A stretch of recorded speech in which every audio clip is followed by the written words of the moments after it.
Spider-Man Across the Spider-Verse está siendo la película del momento, y además se corona como una de las mejores del Spider-Verse. Al igual que yo, seguro que viste un montón de referencias relacionadas con el universo Marvel y con el universo de Spider-Man. Hoy repasamos unos cuantos datos curiosos que quizás no te diste cuenta en la película de Spider-Man Across the Spider-Verse.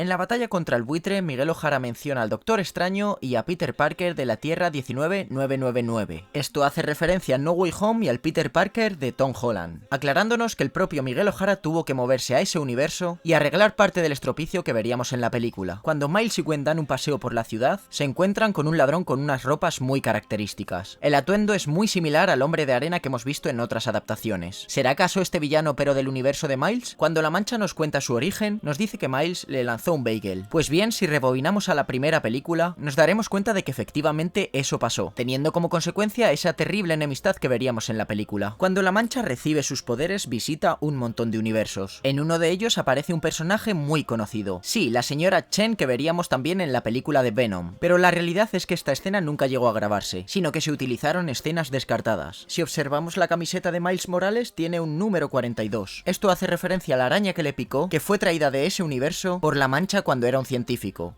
Pero no solo eso, cuando La Mancha nos cuenta este suceso, en el relato vemos a un Miles con trenzas, mostrándonos al Miles malvado que aparecía al final de la película. Cuando Miguel O'Hara le explica a Miles el multiverso, le muestra una especie de árbol con ramificaciones, muy parecido a lo que vimos en la serie de Loki. Entre los villanos encarcelados por los Spider-Man, tenemos a un merodeador muy particular. Es la versión perteneciente al universo de Tom Holland que ya vimos en Spider-Man Homecoming. Interpretado por Donald Glover, hacía del tío Aaron, todavía sin convertir en el merodeador y confirmándonos que Peter y Miles cohabitan en el mismo universo. Cuando Miles sigue a Gwen y pone el modo invisible, se queda colgando y mirando fijamente a esta. Esta imagen seguro que te ha recordado a la mítica escena del beso del Spider-Man de Tobey Maguire. Cuando Miguel O'Hara le muestra a Miles los trágicos sucesos y pérdidas de familiares en la base, podemos apreciar muchas referencias de películas, series y cómics. Pero sin duda alguna los más destacados son la aparición de Tobey Maguire y Andrew Garfield, confirmándonos que son canónicos y que en cualquier momento pueden interactuar con Miles Morales. El Miles Morales que vemos al final de la película convertido en el merodeador pudo ser para muchos una gran sorpresa, pero lo cierto es que se venían dando pistas desde el principio de la primera película, ya que si observamos bien podemos ver que Miles tenía mucha afinidad por su familia, en concreto por su tío Aaron, que luego descubriríamos que era el merodeador. Pues bien, su destino cambió el día que le picó la araña del universo 42, ya que como pudimos ver en la película, cuando tiene el primer encuentro con Peter, el sentido arácnido se activa y sus colores característicos son los del merodeador, destino que seguramente le depararía si no le hubiese picado la araña. En ese momento sus colores cambian y pasan a ser los de Spider-Man, cambiando su destino, que fue el que veríamos en el Miles del final del film. En la película podemos ver al compañero de habitación de Miles Morales, que no es otro que Gang Lee, amigo y ayudante de Miles en los cómics. Pero no solo eso, si os fijáis está jugando a un videojuego, que no es otro que el Spider-Man de 2018. Pero es que además lo divertido es que ese propio Spider-Man saldría más tarde en la base de los Speedies. Nuestro querido J.K. Simmons volvió de nuevo y es que puso la voz del Jonah Jameson de Tierra 65. Sí, ese que aparece diciendo que Spider-Gwen es una amenaza. Además también aparecería como el Jonah Jameson del universo de Lego. Y por si fuera poco, aparece una tercera vez en Tierra 42 mencionando la terrible amenaza del cártel de los 6 siniestros. Sin duda en la película aparecen un sinfín de Spider-Mans, así que otro de los cameos más esperados y que se nos concedió fue reencontrarnos de nuevo con el espectacular Spider-Man. Pero no solo eso, nos mostrarían la muerte del Capitán Stacy en esta serie, suceso que no vimos porque fue cancelada al pasar sus derechos a Disney. Cuando aparece el buitre en el Museo de Arte, vemos cómo Spider-Gwen acude al rescate y se pone su lanzatelarañas. Pues bien, a diferencia del de Peter Parker, el lanzatelarañas de Gwen es infinito, debido a un compuesto que recoge la humedad del aire y la transforma en fluido de telaraña. Este compuesto es creado por Janet Van Dyne en su universo. Cuando Miles Morales nos cuenta el tiempo que lleva siendo Spider-Man, vemos villanos como Jackson Breeze, Frogman, el Escarabajo o Grizzly. Podemos ver que la tía May se muda a Florida, y en los carteles se puede apreciar el nombre de Madeleine Watson, la mamá de Mary Jane en los cómics. En el metro vemos los números 38-24, que se corresponden con los dígitos de la figura de Marvel Legends de Spider-Man. Cuando Miles se acuesta en su habitación continuación vemos el cómic The Amazing Fantasy de 1962. Cuando Miles llega a la base de los Spideys podemos ver varios villanos o anomalías, como por ejemplo Maxwell Markham, el villano Silencer, Toxin, Big Man, distintas versiones de Octopus, un misterio de la Tierra 8311, que es la Tierra de Spider-Ham, Sea Misterio o Francis Peck de la Tierra 12041. También podemos ver a Videoman, un Kraven Bestia, el villano Hippo, un rinoceronte normal e incluso Typeface. También tenemos varias referencias cuando vemos la red arácnida, como por ejemplo distintas versiones de la picadura de la araña, la versión de los cómics, la mano de Tobey Maguire, la versión de Spider-Man de la serie de los 90, la mano de Gwen e incluso Spider-Punk. También tenemos de la escena del beso, la escena con Tobey, Julia Carpenter, Jessica Drew y con Gwen. Pero no solo eso, también tenemos cómo se hicieron con el simbionte, la escena de Spider-Man 3, el cómic, Jessica Drew, Gwen Stacy, Sea Venom y otro Eddie Brock diferente. Sin duda esta película pasará a la historia como uno de los mejores productos del trepamuros. Ya solo nos queda esperar a 2024 y descubrir cuál será su desenlace. Hasta entonces, cuidado con el multiverso.